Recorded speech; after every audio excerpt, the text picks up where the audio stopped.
Hello student, आज मैं इस वीडियो में क्लास 12 नागरिक शास्त्र 2025 बोर्ड एग्जाम के लिए 100 नंबर बिल्कुल पक्का कर देने वाला नागरिक शास्त्र का एक मोस्ट इंपॉर्टेंट वीडियो लेकर आए हैं। इस वीडियो में हम इंपॉर्टेंट क्वेश्चंस को आपको बताएंगे जो आपके पेपर में पूछे जाएंगे। 2025 पेपर में 100% पक्का आएगा ये सभी क्वेश्चन जो इस वीडियो में हम आपको बताने वाले हैं।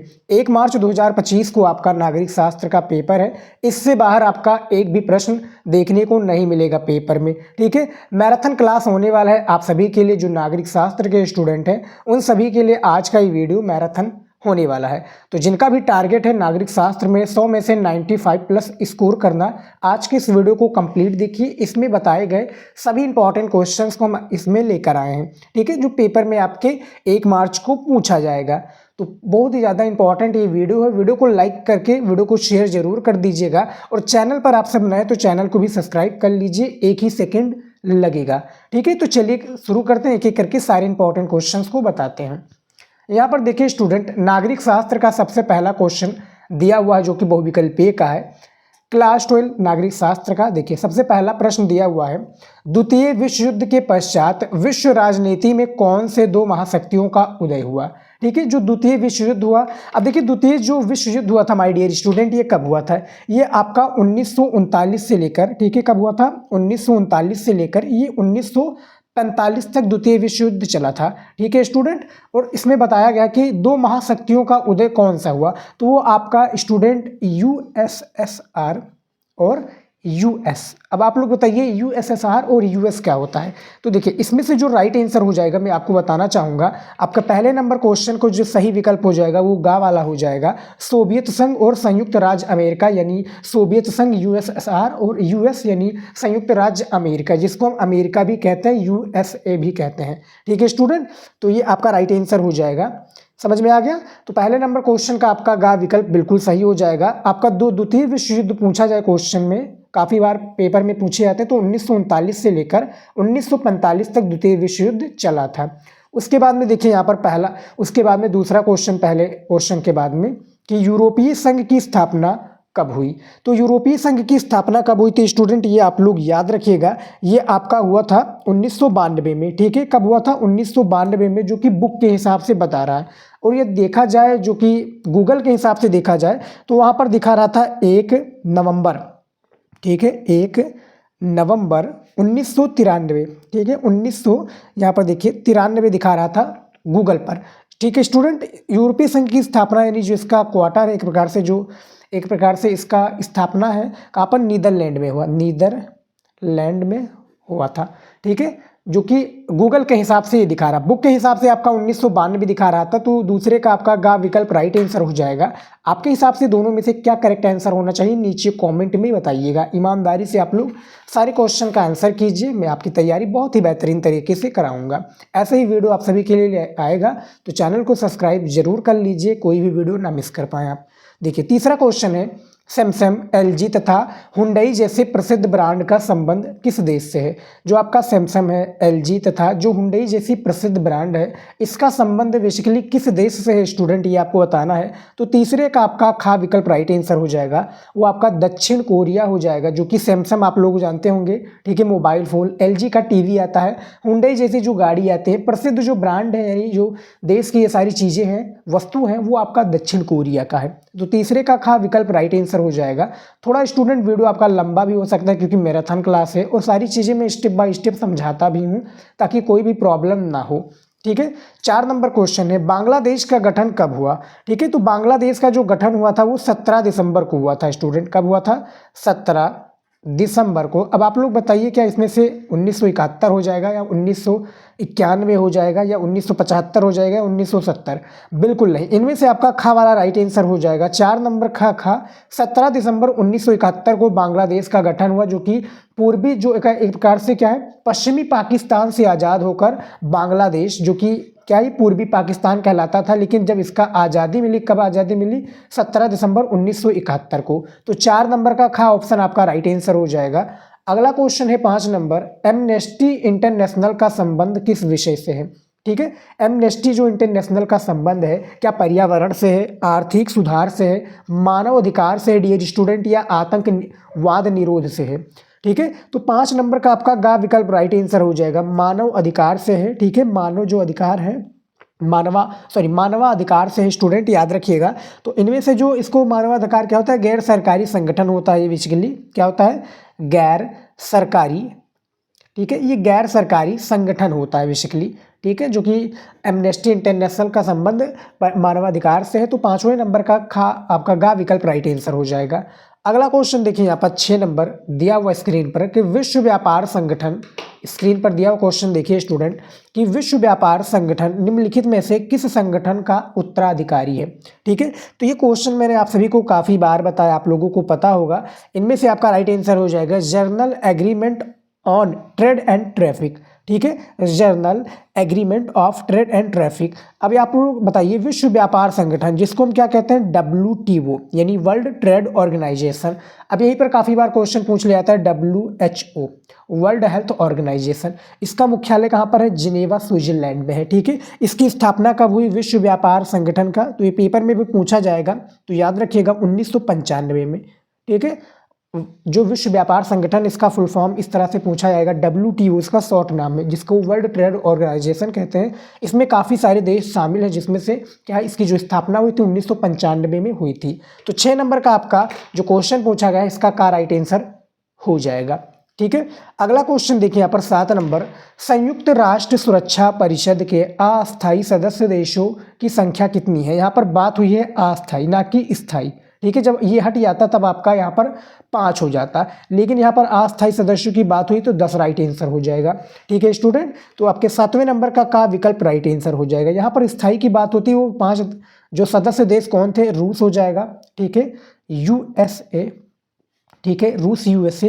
उसके बाद में आपका कौन सा हो जाएगा स्टूडेंट, ये आपका यूनाइटेड किंगडम हो जाएगा, UK हो जाएगा, ठीक है। उसके बाद में आपका कौन सा हो जाएगा स्टूडेंट, आप लोग बताइएगा कमेंट में, रूस UK, उसके बाद में चीन हो जाएगा, ठीक है। एक चीन हो गया, तो ये 4 हो गए।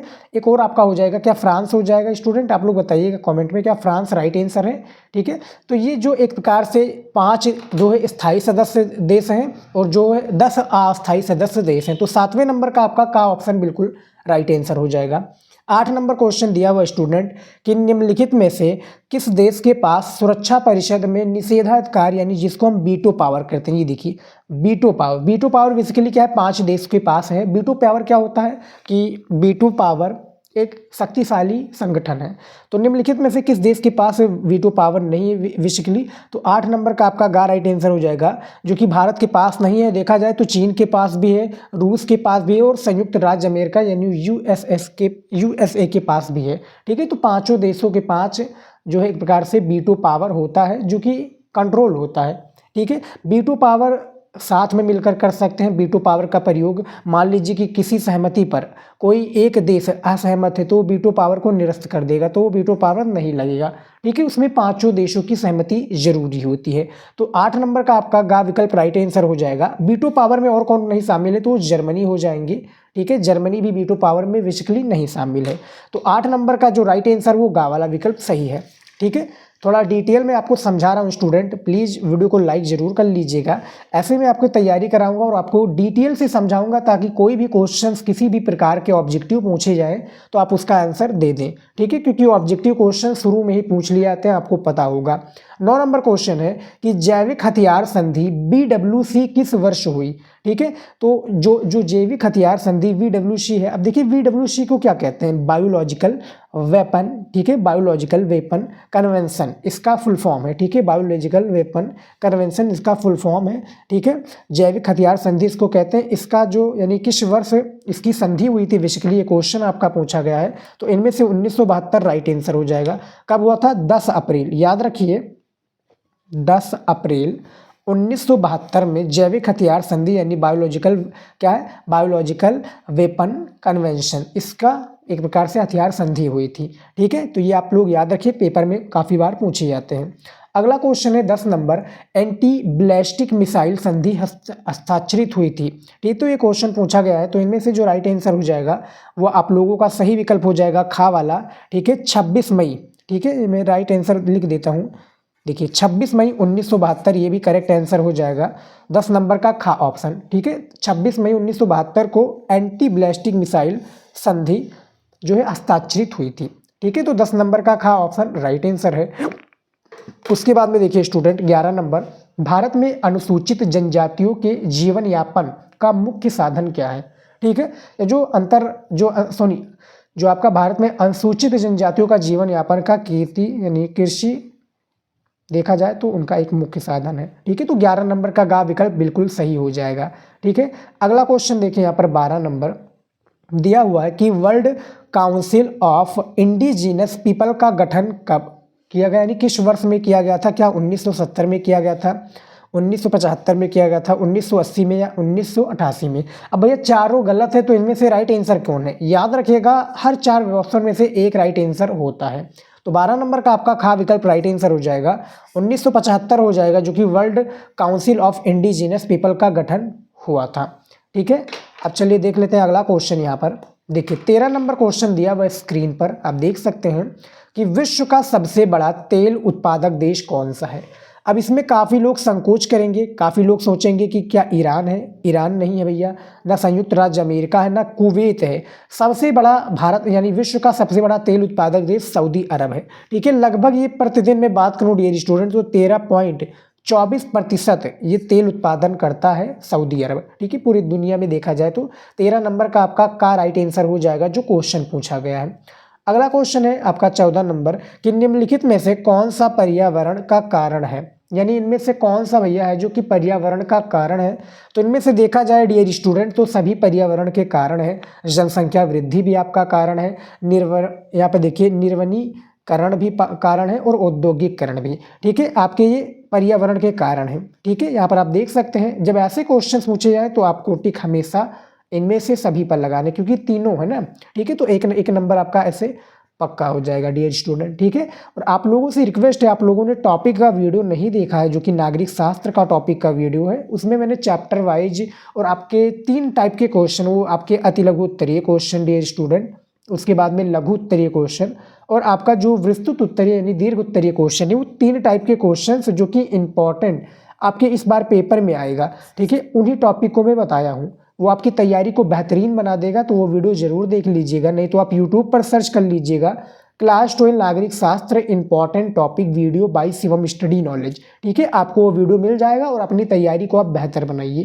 क्वेश्चन बैंक आपके पास होगा ही, मॉडल पेपर में सॉल्व कराता ही रहता हूँ रोज। ठीक है, तो आप लोग सभी क्वेश्चंस को तैयार कीजिए, सभी मॉडल पेपर को तैयार कीजिए, और जो मैं रणनीति बनाता हूं उसके हिसाब से चलोगे तो काफ़ी अच्छा स्कोर करोगे हर एक सब्जेक्ट में स्टूडेंट। ठीक है, हमारा यही गोल है कि हर एक कमजोर छात्र अच्छे से अच्छे मार्क्स से बोर्ड एग्जाम में पास हो। ठीक है, जिनको कुछ भी नहीं आता वो भी अच्छे मार्क्स लेकर आए, तो उसके लिए आपको देना पड़ेगा 100% स्टडी। ठीक है, फालतू चीज़ें करना छोड़ना पड़ेगा, व्हाट्सअप इंस्टाग्राम और शॉर्ट वीडियो को कम देखना पड़ेगा। ठीक है, तो आप लोग हमारे साथ जुड़ जाइए और एक संकल्प लीजिए, एक अपना संकल्प लीजिए कि हमें बोर्ड एग्जाम में इतना लेकर आना है। अपना एक टारगेट फिक्स कर लीजिए, अच्छे नंबर जरूर आएंगे माय डियर स्टूडेंट।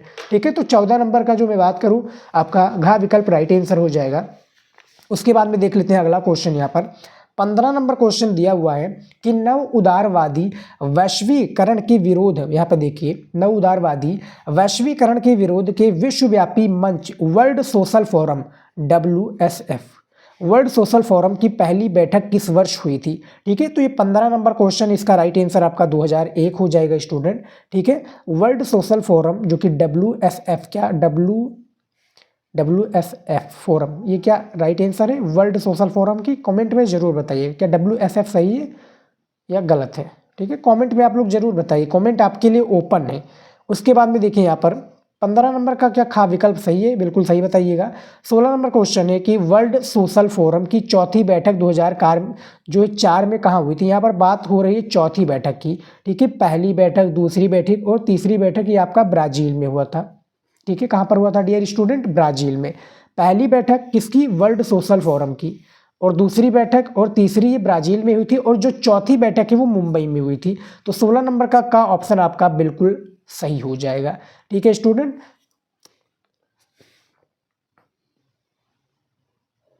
क्या मैं सही गलत हूँ स्टूडेंट, यहाँ पर बताइएगा। 16 नंबर जो क्वेश्चन है या मैंने गलत बता दिया, पहली और दूसरी का तो पता नहीं स्टूडेंट, लेकिन तीसरी जो बैठक है ब्राज़ील में हुई थी। आप लोग कमेंट में बताइए कि पहली दूसरी का राइट आंसर क्या हुआ, क्या सही में बताया हूँ या गलत हो गया है। ठीक है, पहली दूसरी बैठक जो कि वर्ल्ड सोशल फोरम की कहाँ पर हुई थी, कमेंट में जरूर बताइएगा स्टूडेंट। ठीक है, 16 नंबर का ऑप्शन राइट आंसर हो जाएगा फिलहाल, जो कि चौथी बैठक की बात की जा रही है। अगला क्वेश्चन है 17 नंबर कि निम्नलिखित में से कौन सा कथन वैश्वीकरण का संबंध में गलत है। अब आप ये वीडियो को रोककर इस क्वेश्चन को समझ लीजिए, फिर इसका आंसर दे दीजिएगा। ठीक है, फिलहाल मैं इसका आंसर दे देता हूं, जो कि 17 नंबर का ऑप्शन राइट आंसर है। इसके मूल्यों के मध्य संघर्ष उत्पन्न नहीं होता। ठीक है, 18 नंबर क्वेश्चन दिया हुआ स्क्रीन पर कि देशी रजवाड़ों के भारत में विलय का महत्वपूर्ण प्रयास किसने किया। ठीक है, जो देशी रजवाड़े हैं, क्या सरदार पटेल ने किया था, नेहरू जी ने किया था, या लाल बहादुर शास्त्री ने, या महात्मा गांधी ने। तो इन तीनों में भैया कोई नहीं, इनमें से सरदार वल्लभ भाई पटेल जी ने, जो कि देशी रजवाड़ों के भारत में विलय का महत्वपूर्ण प्रयास किया था।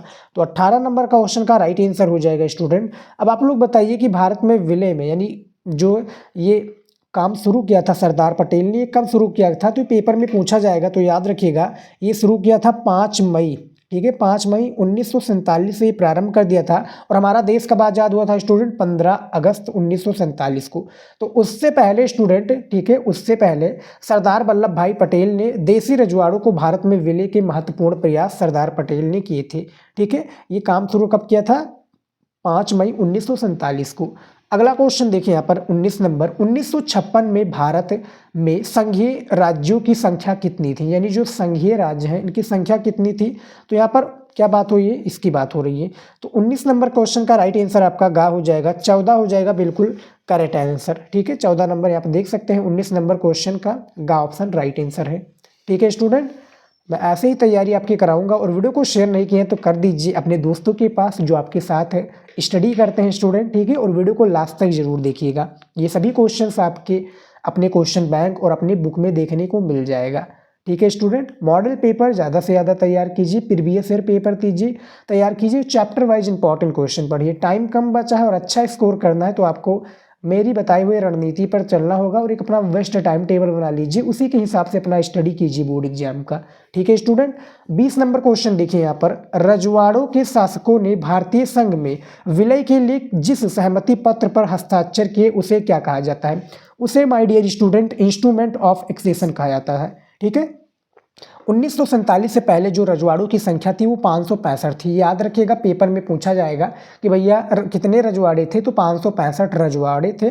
और जो रजवाड़ों के शासकों में भारतीय संघ विलय के लिए यानी जिस सहमति पत्र पर हस्ताक्षर किए उसे कहते हैं इंस्ट्रूमेंट ऑफ एक्सेशन। ठीक है, तो 20 नंबर क्वेश्चन का खा विकल्प आपका सही हो जाएगा। अगला क्वेश्चन देखिए यहाँ पर 21 नंबर कि निजाम, देखिए निजाम का संबंध भारत के किस रियासत से माना जाता है स्टूडेंट। तो मैंने आपको बहुत सारे वीडियोज में बताए हैं, जो हमारे रेगुलर स्टूडेंट हैं हमारे चैनल को सब्सक्राइब किए हों उनको वीडियो देखते हैं और उनको वीडियो के नोटिफिकेशन आते हैं और सारी चीज़ों वीडियो को देखते हैं, नोट करते हैं, अच्छे से तैयारी करते हैं, उनको इस चीज़ के बारे में पता होगा। मैंने काफ़ी सारे मॉडल पेपर और इंपॉर्टेंट क्वेश्चंस में बताया हुआ है। तो फिलहाल जो इसका राइट आंसर हो जाएगा वो हैदराबाद हो जाएगा, जो कि 21 नंबर का घ ऑप्शन सही है। ठीक है, निजाम का संबंध भारत के किस रियासत से है, हैदराबाद की रियासत से। 22 नंबर क्वेश्चन दिया हुआ है कि कम्युनिस्ट पार्टी का उद्भव कब हुआ। तो जो कम्युनिस्ट पार्टी का उद्भव हुआ डियर स्टूडेंट, ये आपका 1920 के दशक में हुआ था। ठीक है, तो 22 नंबर का आपका का ऑप्शन बिल्कुल सही है। अगला क्वेश्चन है 23 नंबर यहाँ पर, भारतीय चुनाव आयोग की स्थापना कब हुई थी। ठीक है, जो भारतीय चुनाव आयोग है बेसिकली इसकी जो स्थापना हुई थी ये कब हुई थी, तो इसकी जो स्थापना हुई थी ये 25 जनवरी 1950 को हुई थी। यहाँ पर देखिए 25 जनवरी, ठीक है, 1950 में इसकी स्थापना हुई थी। तो 23 नंबर का गा ऑप्शन आपका बिल्कुल सही हो जाएगा। ठीक है, अगला क्वेश्चन है यहाँ पर 24 नंबर, भारत का प्रथम आम चुनाव जो है कब हुआ, यानी भारत का जो प्रथम आम चुनाव है इसकी बात हो रही है। तो जो भारत का प्रथम आम चुनाव हुआ था ये आपका 1951 से 52 के बीच में हुआ था। 1951 से 1952 के बीच में हुआ था भारत का प्रथम चुनाव। अब यहाँ पर आप लोग देखिए इसका राइट आंसर क्या होना चाहिए। ठीक है, तो यहाँ पर देखिए 1951 से 52 के बीच में शुरू हुआ था, तो आपका घा वाला विकल्प राइट आंसर हो जाएगा। फिर ठीक है, फिलहाल आपका 24 नंबर का घा ऑप्शन सही हो जाएगा, जो कि बुक के हिसाब से इसका राइट आंसर यही होगा। ठीक है, 25 नंबर क्वेश्चन देखिए कि संविधान के मूलभूत ढांचों या ढांचे की धारणा का उदय किस मुकदमे में हुआ। ठीक है, यहाँ पर ऑप्शंस देख सकते हैं, 4 विकल्प दिए हुए हैं। पेपर में जो है आपके ऐसे ही विकल्प दिए जाएंगे। ठीक है, तो गोकुलनाथ मुकदमा हो जाएगा, या केशवानंद भारती मुकदमा, या मिनरवा, यहाँ पर देखिए मिल्स मुकदमा, या इंदिरा साहनी मुकदमा। तो 25 नंबर का राइट आंसर आपका खा वाला हो जाएगा, जो कि केशवानंद भारती मुकदमा बिल्कुल करेक्ट आंसर हो जाएगा। ठीक है स्टूडेंट, और देख लेते हैं क्वेश्चंस को। यहाँ पर देखिए अगला क्वेश्चन है 26 नंबर कि वह राज्य जहां केंद्रीय खाद्य एवं कृषि मंत्री 1952 और 54 के रफ़ी अहमद किदवई रहते थे। ठीक है, तो ये भैया उत्तर प्रदेश में रहते थे। अब आप लोग कहेंगे कि सर उत्तर प्रदेश में तो 75 डिस्ट्रिक्ट है, और 75 डिस्ट्रिक्ट में कहाँ रहते थे?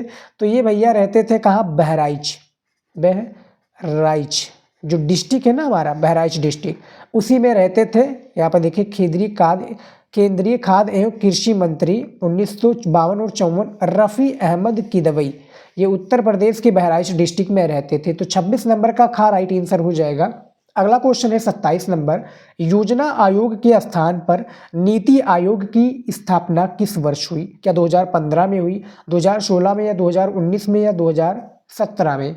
ठीक है, तो आपका 27 नंबर का राइट आंसर हो जाएगा आपका 1 जनवरी। अब आप लोग गेस कर लीजिए, आप लोग को आंसर आता है तो सही है, बात है, नहीं आती है तो आपको अभी मेहनत करने की बहुत ज़्यादा आवश्यकता है। तो इनमें से आपका राइट आंसर 1 जनवरी 2015 में योजना आयोग के स्थान पर नीति आयोग की स्थापना की गई थी।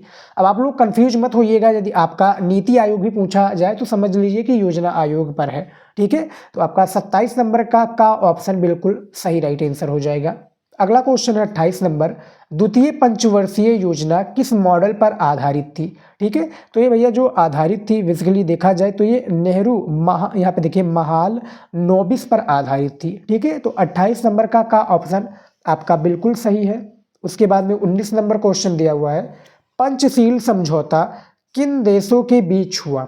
क्या भारत पाकिस्तान के बीच हुआ, भारत बांग्लादेश या भारत चीन के बीच हुआ, या आपका इनमें से कोई नहीं?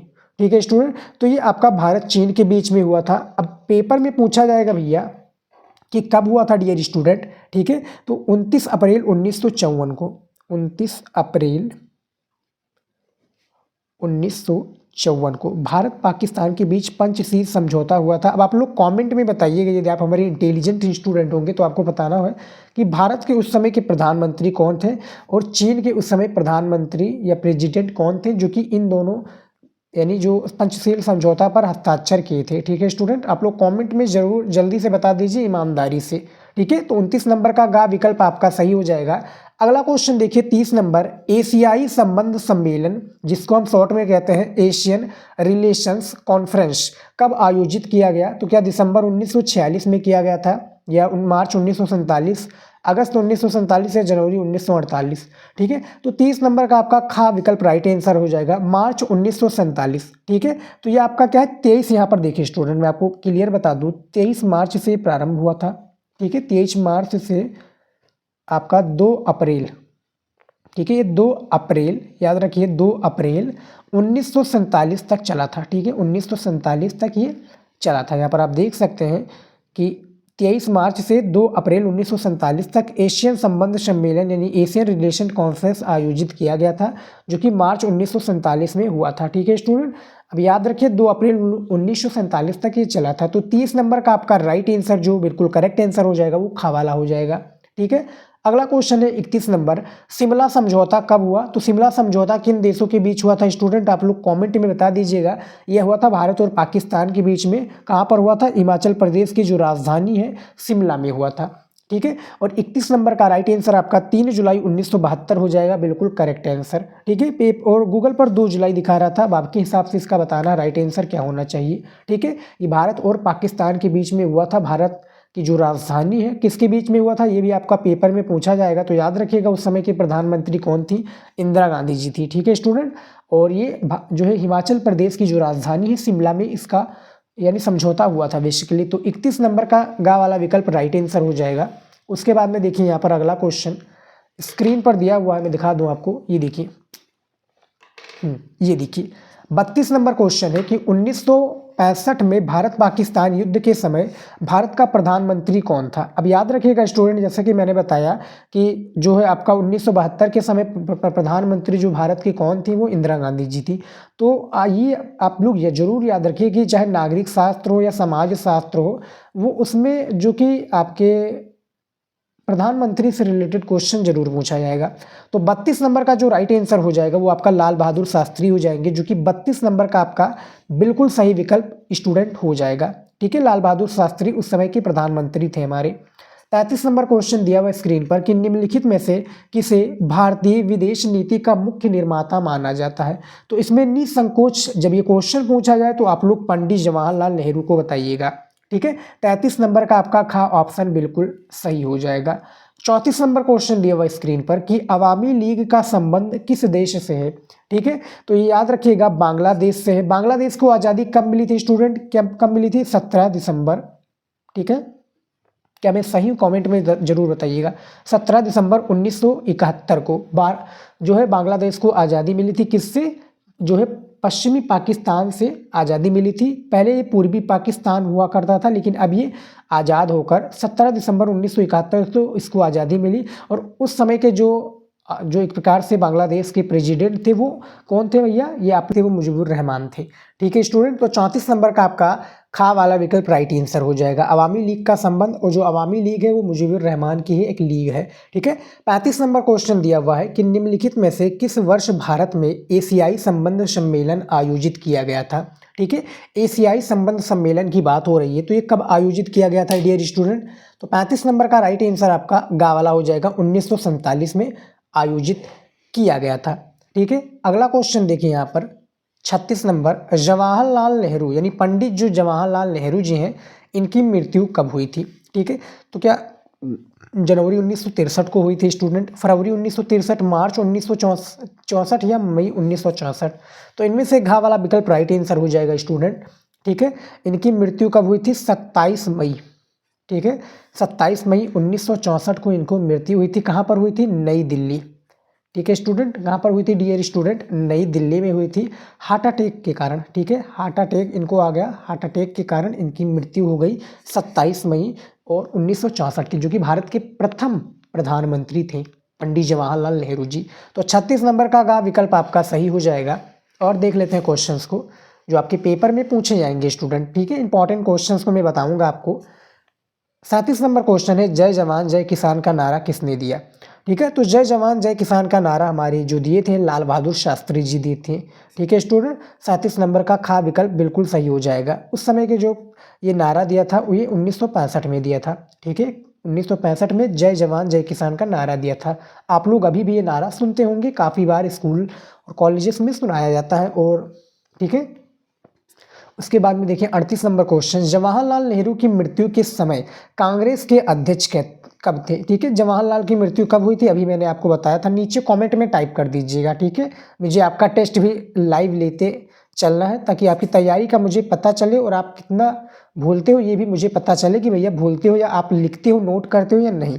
ठीक है, तो जवाहरलाल नेहरू की मृत्यु के समय कांग्रेस के जो अध्यक्ष थे बेसिकली वो कौन थे स्टूडेंट? वो थे के कामराज। ठीक है, के कामराज थे उस समय के कांग्रेस के अध्यक्ष। 39 नंबर क्वेश्चन देखिए कि इंदिरा इज इंडिया और इंडिया इज इंदिरा नारा किसने दिया? ठीक है, यहाँ पे देखिए इंदिरा इज इंडिया। ठीक है, इतना समझ में आ गया। फिर इंडिया इज इंदिरा का नारा किसने दिया था? तो ये जो भैया नारा दिया था वो डी के बरुआ ने दिया था। ठीक है, डी के बरुआ इसका राइट आंसर हो जाएगा, जो कि 39 नंबर का ऑप्शन बिल्कुल सही है। अगला क्वेश्चन है 40 नंबर, निम्नलिखित में से कौन नक्सलवादी आंदोलन का नेता था? तो नक्सलवादी आंदोलन के जो नेता थे डियर स्टूडेंट वो आपका चारू मजूमदार थे। ठीक है, ये नक्सलवादी आंदोलन के नेता थे। ठीक है, तो इतना समझ में आ गया। तो ये हमारे 40 ऑब्जेक्टिव क्वेश्चन थे जो कि नागरिक शास्त्र के थे, मैराथन क्लास था। अब चलिए देख लेते हैं जो कि अति लघु उत्तरीय क्वेश्चन, फिर लघु उत्तरीय क्वेश्चन। मैराथन क्लास में ये भी शामिल है।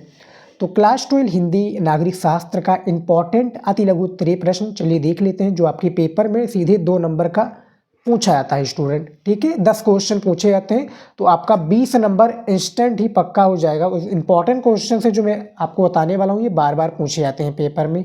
तो पहला क्वेश्चन स्क्रीन पर दिया हुआ है कि सोवियत संघ का देखिए सोवियत संघ का विघटन कब हुआ था, ये पेपर में बार बार पूछे जाने वाला मोस्ट इंपॉर्टेंट क्वेश्चन है। तो उत्तर देख लीजिए, 1991 में सोवियत संघ का विघटन हुआ।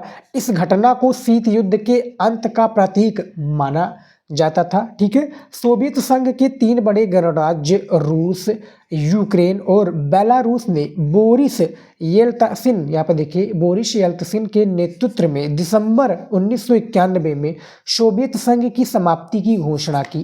ठीक है स्टूडेंट, याद रखिएगा सोवियत संघ का विघटन कब हुआ था, आप लोग बताइएगा स्टूडेंट। ये 1991 में हुआ था।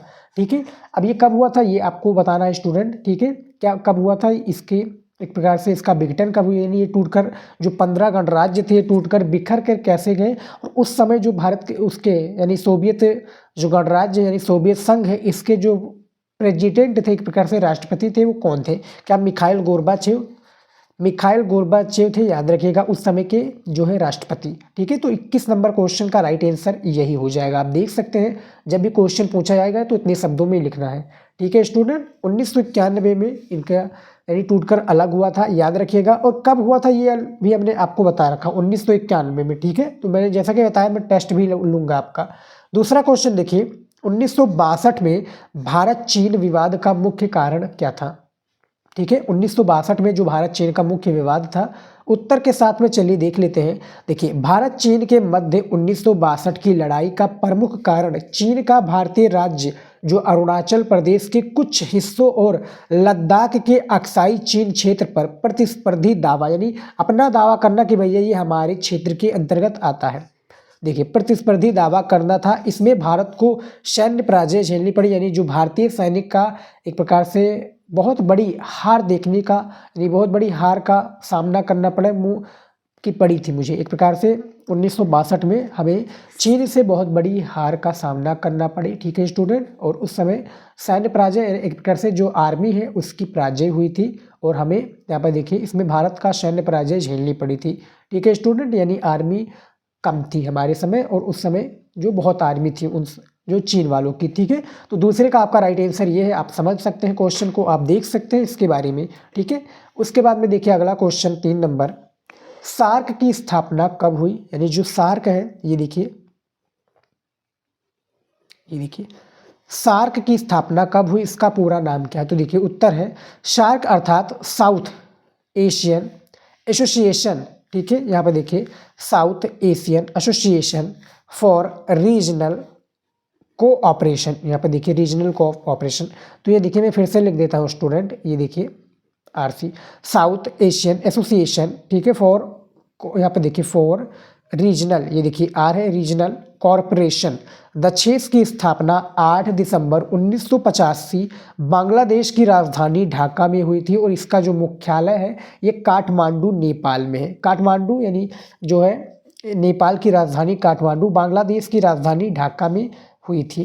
क्या हुई थी इसका यहाँ पर देखिए, इसकी यहाँ पर देखिए 8 दिसंबर 1985 बांग्लादेश की स्थापना यानी बांग्लादेश की राजधानी में इसकी स्थापना हुई थी ढाका में, और इसका मुख्यालय काठमांडू नेपाल में है। तो सार्क की स्थापना कब हुई इसके बारे में आप देख सकते हैं, 2 नंबर का क्वेश्चन है। ठीक है स्टूडेंट, ऐसे ही क्वेश्चन आएंगे पेपर में। उसके बाद में देख लेते हैं अगला क्वेश्चन। यहाँ पर देखिए 4 नंबर क्वेश्चन है, अंतर्राष्ट्रीय संगठन होने के 2 लाभ बताइए। ठीक है, जो अंतर्राष्ट्रीय संगठन है ये जो होता है, ठीक है, इसके होने के जो 2 लाभ हैं, ये भारत और जो अन्य देश हैं जिसके साथ हमारे रिलेशंस अच्छे हैं उसके साथ 2 लाभ क्या हो सकते हैं। तो उत्तर में देखिए अंतर्राष्ट्रीय संगठन, ठीक है, होने के 2 लाभ निम्नवत हैं। इसके बारे में देखिए, सबसे पहला है ये अंतर्राष्ट्रीय चिंता के मुद्दों जैसे पर्यावरण, महामारी, अंतर्राष्ट्रीय युद्ध एवं आदि चर्चा करने के लिए एक आम मंच प्रदान करता है। अंतर्राष्ट्रीय लोग, अंतर्राष्ट्रीय देश। ठीक है, दूसरा है ये सहयोग के लिए सामान्य मानक तथा प्रक्रिया का निर्धारण करता है। ठीक है, प्रक्रिया का क्या करता है माय डियर स्टूडेंट, ये निर्धारण करता है स्टूडेंट। ठीक है, तो 4 नंबर क्वेश्चन का ये आपका राइट आंसर है, यहाँ पर आप स्क्रीन पर देख सकते हैं। ठीक है, ये आपका है भैया अंतर्राष्ट्रीय संगठन के 2 लाभ बताना है। ठीक है, अंतर्राष्ट्रीय संगठन, ठीक है, वर्ल्ड ट्रेड। अब आप लोग बताइएगा WTO को क्या कहा जाता है। कमेंट में ज़रूर बताइएगा, ठीक है। उसके बाद में देखिए 5वां नंबर क्वेश्चन, BWC तथा CWC का पूर्ण रूप लिखिए, यानी फुल फॉर्म बेसिकली लिखना है आपको। अब इसकी फुल फॉर्म के बारे में आपको बताना है, यदि आपने पढ़ाई की होगी तो आपको इसका आंसर बाकायदा पता होगा, ठीक है। तो BWC तथा CWC का पूर्ण रूप देख लेते हैं। सबसे पहले BWC का है कि बायोलॉजिकल वेपन्स कन्वेंशन। मैंने ऑब्जेक्टिव क्वेश्चन में इसका आंसर बता दिया था, आप लोगों ने देखा होगा तो अच्छी बात है। बायोलॉजिकल, ठीक है, वेपन्स कन्वेंशन, जिसका हिंदी में अर्थ है जैविक हथियार संधि। इसके जो एक प्रकार से हस्ताक्षर हुआ था, ठीक है, ये 1972 में हुआ था और इसमें 155 से देश, यानी 155 से अधिक देश शामिल हैं। CWC क्या होता है? केमिकल वेपन्स कन्वेंशन, यानी रासायनिक हथियार संधि, जिससे यहाँ पर आप देख सकते हैं कि केमिकल का नाम है भैया, तो ऑब्वियसली इसमें रासायनिक प्रयोग तो होगा। तो रासायनिक हथियार संधि, इसकी जो स्थापना हुई थी या इसका हस्ताक्षर हुआ था 1992 में हुआ था और इसमें 181 से अधिक देश शामिल हैं, ठीक है स्टूडेंट। तो आपका 5 नंबर क्वेश्चन का राइट आंसर आप स्क्रीन पर देख सकते हैं।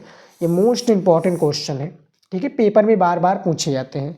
और आपसे रिक्वेस्ट है स्टूडेंट, आप ये सभी क्वेश्चंस को कॉपी में ज़रूर लिख लीजिएगा, ठीक है, पेपर में पूछे जाते हैं और इसको याद कर लीजिए। 6 नंबर क्वेश्चन देखिए कि पर्यावरण प्रदूषण के किन्हीं 2 कारणों का उल्लेख कीजिए, ठीक है। पर्यावरण जो प्रदूषण है इनके किन्हीं हमें 2 कारणों का उल्लेख करना है। देखिए सबसे पहला है शहरीकरण व औद्योगिकरण तथा दूसरा है वनों का विनाश, ठीक है। ये शहरीकरण और औद्योगिकरण तथा दूसरा वनों का विनाश, ये पर्यावरण प्रदूषण के किन्हीं 2 कारणों का उल्लेख है, ठीक है। 2 नंबर इस पर भी आपको दे दिया जाएगा बिना किसी संकोच की, ठीक है। 6 नंबर क्वेश्चन का आप आंसर देख सकते हैं, ठीक है। अब चलिए देख लेते हैं अगला क्वेश्चन। यहाँ पर देखिए 7 नंबर क्वेश्चन है कि वैश्वीकरण के 2 सांस्कृतिक प्रभाव बताइए, ठीक है। यानी हमें जो वैश्वीकरण, इसके 2 सांस्कृतिक प्रभाव बताना है। तो उत्तर है वैश्वीकरण के 2 सांस्कृतिक प्रभाव निम्नवत हैं, यानी कुछ इस प्रकार से बताए गए हैं, देख सकते हैं यहाँ पर। देखिए सबसे पहला है सांस्कृतिक समरूपता द्वारा विश्व में पश्चिमी संस्कृतियों को बढ़ावा देना, ठीक है। यानी जो सांस्कृतिक समरूपता है इसमें जो विश्व यानी वर्ल्ड लेवल पर पश्चिमी संस्कृतियों को बढ़ावा देना। और दूसरा है खान पान पहनावे में नए विकल्पों का उत्पन्न होना, ठीक है। ये माय डियर स्टूडेंट है वैश्वीकरण के 2 सांस्कृतिक प्रभाव, जो कि आप यहाँ पर आंसर देख सकते हैं। और जब भी आप लिखिएगा ये नहीं कि डायरेक्ट आप 1 नंबर 2 नंबर डालकर लिखने लगिएगा। सबसे पहले आपको ये कंपलसरी है लाइन, ये आप हर किसी में इस्तेमाल कर सकते हैं। आप यहाँ पर निम्नलिखित भी लिख सकते हैं, निम्नवत या निम्न भी लिख सकते हैं स्टूडेंट, ठीक है। कि वैश्वीकरण के 2 सांस्कृतिक प्रभाव निम्नवत हैं या कुछ इस प्रकार से हैं, ऐसे भी आपको लिखना होगा। पेपर में मैंने एक वीडियो ज़रूर मैं लेकर आऊँगा कि बोर्ड एग्जाम में पूरी कॉपी को कैसे लिखते हैं, तो वो वीडियो आप लोग ज़रूर देख लीजिए माय डियर स्टूडेंट। उससे आप लोगों को काफ़ी कुछ सीखने को मिलेगा और एक टॉपर बच्चा बोर्ड एग्जाम में जो एक कॉपी कैसे लिखता है, ठीक है, उससे भी आपको काफ़ी कुछ आइडिया लग जाएगा पेपर में, ठीक है। 8 नंबर क्वेश्चन देखिए, भारत में किन्हीं 2 धार्मिक अल्पसंख्यक समुदायों के बारे में उल्लेख करें, ठीक है। भारत के जो किन्हीं 2 धार्मिक जो अल्पसंख्यक समुदाय हैं इनके बारे में हमें उल्लेख करना है। तो उत्तर के साथ में हम बात करेंगे। देखिए सबसे पहला है मुस्लिम तथा दूसरा है सिख। ये भारत के दो जो है धार्मिक अल्पसंख्यक हैं, जो कि मुस्लिम तथा सिख हैं, ठीक है। तो ये 8 नंबर क्वेश्चन का राइट आंसर है, यहाँ पर आप देख सकते हैं। और ये सभी जो मैं क्वेश्चंस आप सभी को बता रहा हूँ अति लघु उत्तरीय का, ये सभी पेपर में 100% पूछे जाएंगे, ठीक है। आपका पेपर कब है आप लोगों को पता है, टाइम टेबल भी आ चुका है। 9 नंबर क्वेश्चन देखिए स्क्रीन पर दिया हुआ है PRI, ठीक है।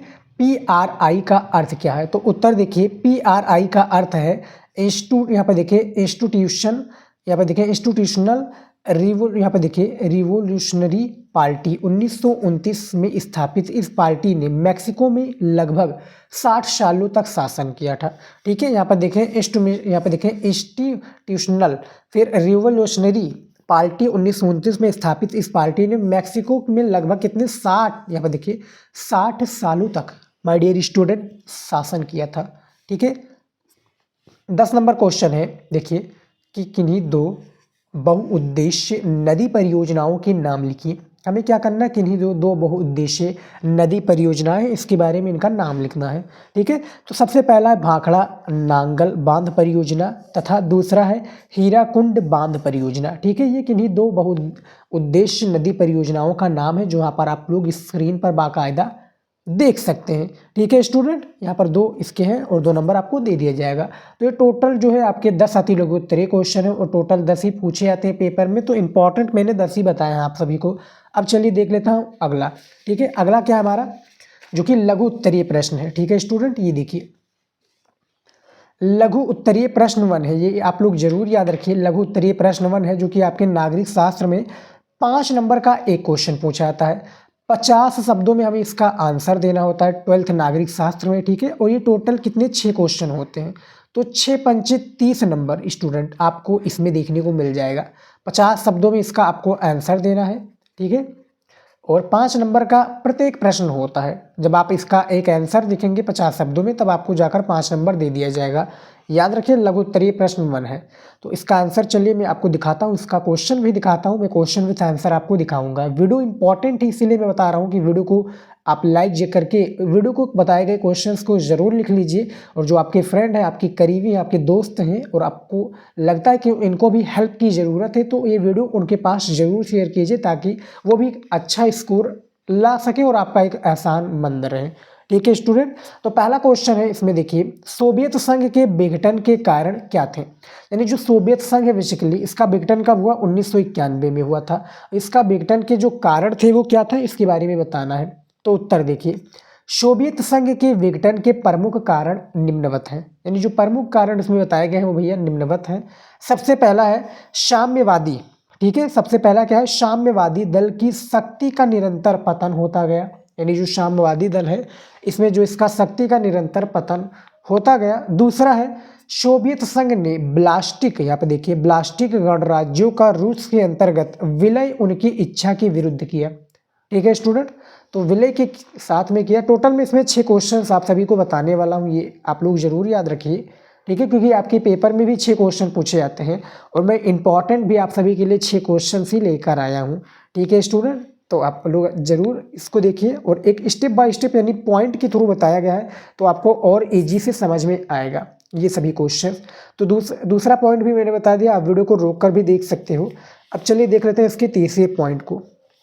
ठीक है, इच्छा के विरुद्ध किया था। तीसरा पॉइंट है अफगान संकट में, यहाँ पे देखिए संकट भी सोवियत संघ के पतन का कारण बना। जो अफगान संकट थे ना, इसके भी सोवियत संघ का पतन का कारण बना। 15 जो देश थे जो कि लुथानिया, फिर यानी बहुत सारे देश थे, मैंने काफ़ी बार बताया है। 4 नंबर क्वेश्चन है सोवियत संघ की अर्थव्यवस्था बदहाल थी। ठीक है, और 5वां है सोवियत संघ में खाद्यान्नों का संकट उत्पन्न हो गया था। ठीक है, यानी जो सोवियत संघ इसमें जो खाद्यान्नों का संकट है बेसिकली ये क्या है, उत्पन्न हो गया था। तो जो आपका सोवियत संघ का जो है विघटन का कारण था, ये कुछ कारण ऐसे थे जो कि पॉइंट के थ्रू बताया गया है। आप इसके में देख सकते हैं, पेपर में देख सकते हैं। ठीक है, अब चलिए देख लेते हैं अगला क्वेश्चन, दूसरा नंबर, सोवियत व्यवस्था की मुख्य विशेषताएं बताइए। ठीक है, सोवियत जो व्यवस्था इसकी मुख्य विशेषताएं हमें बतानी है। तो उत्तर देख लेते हैं। देखिए सोवियत व्यवस्था की मुख्य विशेषताएं निम्नलिखित हैं, यानी कुछ पॉइंट के थ्रू बताए गए हैं, निम्नलिखित पॉइंट हैं। देखिए सबसे पहला है सोवियत राजनीतिक प्रणाली की धुरी कम्युनिस्ट पार्टी थी। जो धुरी कम्युनिस्ट पार्टी थी, इस दल का सभी संस्थाओं पर गहरा नियंत्रण था। यानी ये जो दल था इसमें सभी संस्थाएं जो थी इसका गहरा बेसिकली नियंत्रण था। दूसरा है सोवियत संघ में बेरोजगारी नहीं थी। यानी जो भैया सोवियत संघ है, अभी भारत में देखा जाए तो बहुत सारी बेरोजगारी, हर एक राज्य में बेरोजगारी भुखमरी तो भैया है ही है। ठीक है, जो पढ़े लिखे लोग हैं उनको रोजगार नहीं मिलता है। तो सोवियत संघ में जो बेरोजगारी थी भैया ये नहीं थी। तीसरा है सोवियत आर्थिक प्रणाली यानी योजनाबद्ध एवं राज्य के नियंत्रण में थी। ठीक है, ये भी आपको समझ में आ गया। 4 नंबर पॉइंट में कि सोवियत संघ के घरेलू उपभोक्ता उद्योग भी बहुत उन्नत था, यानी उन्नत में थे। यानी जो घरेलू उपभोक्ता उद्योग भी थे वो काफ़ी खुशी में थे, काफ़ी उन्नत कर रहे थे और काफ़ी रोजगार उनको मिल रहा था। रोजगार नहीं मिल रहा था, वो घर पर ही रोजगार अपना उत्पन्न कर रहे थे और उसमें काफ़ी लोगों को शामिल कर रहे थे ताकि उनका जो रोजगार है और भी बढ़े और भी वो अपना एक प्रकार से मार्केट में अपना दबदबा बना सके। आप इस तरह से समझ सकते हो। ठीक है स्टूडेंट, तो एग्जाम्पल बहुत ही बेहतरीन होता है, 50 शब्दों में लिखना होता है, ज़्यादा शब्दों में आप लोग मत लिखिएगा पेपर में। ठीक है, फिलहाल आप यहाँ पर आप देख सकते हैं क्वेश्चन के आंसर को, दूसरे नंबर को।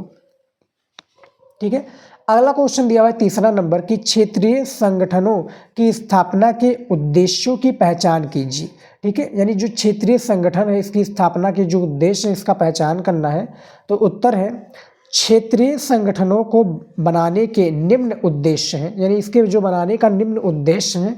अब वो कौन कौन से उद्देश्य हैं चलिए बात कर लेते हैं स्टूडेंट। ठीक है, यहाँ पर मैं आपको दिखा देता हूँ पॉइंट के थ्रू, इसमें भी बताया गया है। और जब भी आप क्वेश्चन का आंसर दीजिएगा, चाहे वो आपका लघु उत्तरीय प्रश्न हो या आपका दीर्घ उत्तरीय क्वेश्चन हो 8 नंबर का, तो आप पॉइंट के हिसाब से देने का प्रयत्न कीजिएगा ताकि उस एग्जामिनर को भी अच्छे से समझ में आए और आप भी लिखे तो आपको भी मजा आए।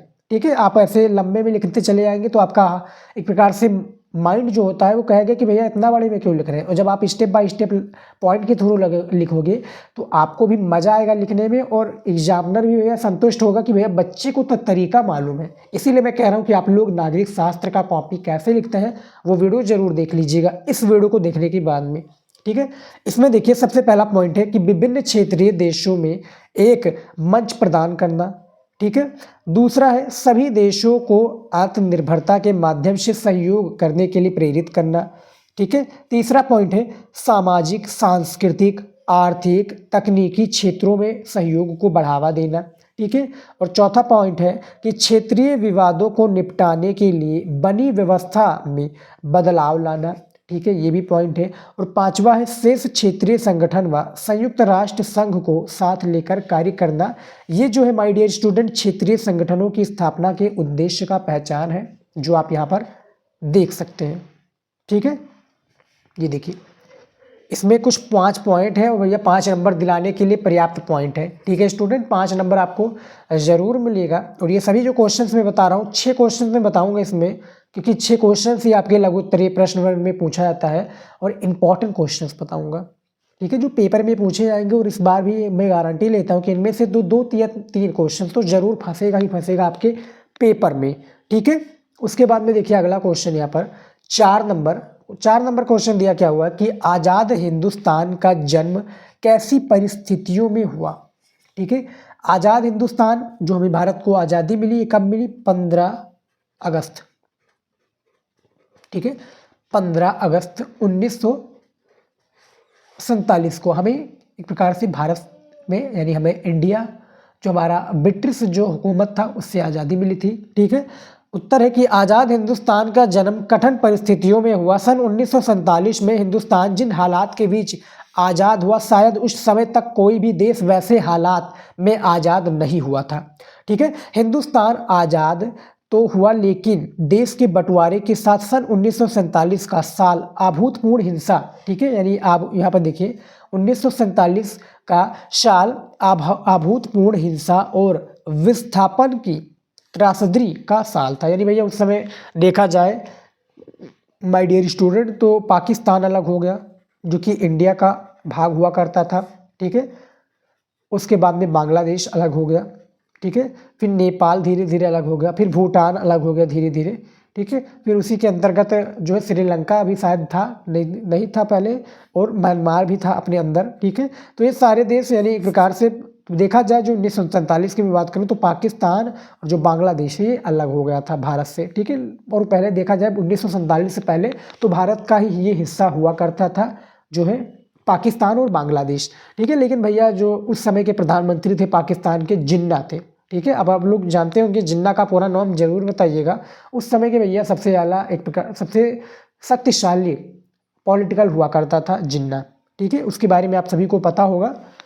ठीक है, तो 4 नंबर क्वेश्चन का राइट आंसर यहाँ पर आप देख सकते हैं कि इतने शब्दों में आपको लिखना है कि आज़ाद हिंदुस्तान का जन्म कठिन परिस्थितियों में हुआ था। ठीक है, कब हुआ था आज़ाद? 15 अगस्त 1947 को हमारा प्यारा भारत देश इंडिपेंडेंस डे मनाता था उस समय और हर साल मनाया जाता है। तो ये 4 नंबर क्वेश्चन का राइट आंसर आप देख सकते हैं स्क्रीन पर, इसको भी मैंने आप सभी को बता दिया स्टूडेंट। ठीक है, अब चलिए देख लेते हैं अगला क्वेश्चन। यहाँ पर देखिए अगला क्वेश्चन दिया हुआ है 5 नंबर की टिप्पणी लिखिए। योजना आयोग पर आपको टिप्पणी लिखना है। ठीक है, उत्तर देखिए योजना आयोग की स्थापना मार्च 1950 में भारत सरकार द्वारा ठीक है, भारत सरकार द्वारा एक सीधे साधे प्रस्ताव के जरिए की गई थी। यानी जो सीधे साधे नॉर्मल सा प्रस्ताव के जरिए की गई थी। ये आयोग एक सलाहकार की भूमिका निभाता है, यानी जो ये आयोग है बेसिकली ये एक सलाहकार की भूमिका क्या है निभाता है। इसको मैं थोड़ा और जूम कर देता हूँ। हाँ ये देखिए, ठीक है, ये देखिए सलाहकार की भूमिका निभाता है और इसकी यहाँ पर देखिए सिफारिशें तभी प्रभावकारी हो पाती हैं या थी जब मंत्रिमंडल उन्हें मंजूरी दे। इसका अध्यक्ष प्रधानमंत्री होता है या होता था। ठीक है स्टूडेंट, तो टिप्पणी लिखिए योजना आयोग को एक प्रकार से और नीति आयोग के नाम से भी जाना जाता है। स्टूडेंट याद रखिएगा, पेपर में नीति आयोग और योजना आयोग से पूछे जाए तो ये दोनों एक ही है, ये आप जरूर याद रखिए। ठीक है, नीति आयोग, ठीक है, नीति आयोग यानी जो योजना आयोग है इसका नीति आयोग का जो निर्माण कब हुआ था ये भी पेपर में पूछा जाएगा। ऑब्जेक्टिव क्वेश्चन का वीडियो देखा होगा तो आपको सारी चीज़ें पता चल गई होंगी। यहाँ पर आप देख सकते हैं 5 नंबर क्वेश्चन का राइट आंसर। ठीक है, बहुत ही ध्यान से देखिएगा, इस क्वेश्चंस का आप स्क्रीनशॉट भी ले सकते हैं इसके आंसर का। ठीक है, अब चलिए देख लेते हैं अगला क्वेश्चन 6 नंबर यहाँ पर। ठीक है, हाँ ये देखिए 6 नंबर क्वेश्चन है कि भारतीय जनसंघ की विचारधारा क्या थी। तो उत्तर है भारतीय जनसंघ का गठन 1951 में हुआ था। श्यामा प्रसाद मुखर्जी इसके संस्थापक अध्यक्ष थे। इस दल की जड़ें आज़ादी के पहले के समय से सक्रिय राष्ट्रीय स्वयं सेवक संघ RSS, यानी यहाँ पर देखिए RSS ये लिखा हुआ है ना, RSS और हिंदू महासभा में खोजी जा सकती है। जनसंघ अपनी विचारधारा और कार्यक्रमों के लिहाज से बाकी दलों से भिन्न है, यानी बाकी दलों से क्या भैया ये भिन्न है। जनसंघ ने एक देश एक संस्कृति और एक राष्ट्र के विचार पर जोर दिया। ठीक है भैया, किस पर जोर दिया? एक देश यानी एक देश एक राष्ट्र और एक विचारधारा पर किसने जोर दिया भैया स्टूडेंट? यहाँ पर आप देखें एक जो कि उस समय के जो स्वयंसेवी थे वो कौन थे भैया स्टूडेंट? याद रखिए श्यामा प्रसाद मुखर्जी इसके संस्थापक अध्यक्ष थे भारतीय संघ विचारधारा के। ठीक है, तो ये total my dear student 6 question था, इसका आंसर आप लोग देख सकते हैं। टोटली 50 शब्दों में लिखना होता था और देखा जाए तो 50 शब्दों से ऊपर ही होगा। नीचे जरूर आपका जो नीचे जो होगा बिल्कुल नहीं होगा, और जो जरूर मैं बोला हूँ स्टूडेंट आप सभी जरूर ये सब कॉपी में लिख लीजिएगा। ठीक है, तो टोटल जो आपके क्वेश्चंस देखा जाए माय डियर स्टूडेंट तो 6 आपके लघु उत्तरीय क्वेश्चन और जो 10 आपके क्वेश्चंस थे कौन से क्वेश्चंस? वो आपके अति लघु उत्तरीय, और टोटल 40 आपके बहुविकल्पीय क्वेश्चंस इसमें शामिल थे। ठीक है, जो आपके पेपर में 100% पूछे जाएंगे और ये सभी क्वेश्चंस आपके बोर्ड एग्जाम के लिए मोस्ट इंपॉर्टेंट है। ठीक है, तो आप सभी से रिक्वेस्ट है इस वीडियो को लाइक जरूर कर लीजिएगा और वीडियो कैसा लगे नीचे कमेंट में जरूर बताइएगा, और जितने भी क्वेश्चंस पूछे उन सभी को टेस्ट के रूप में आप जरूर लीजिएगा।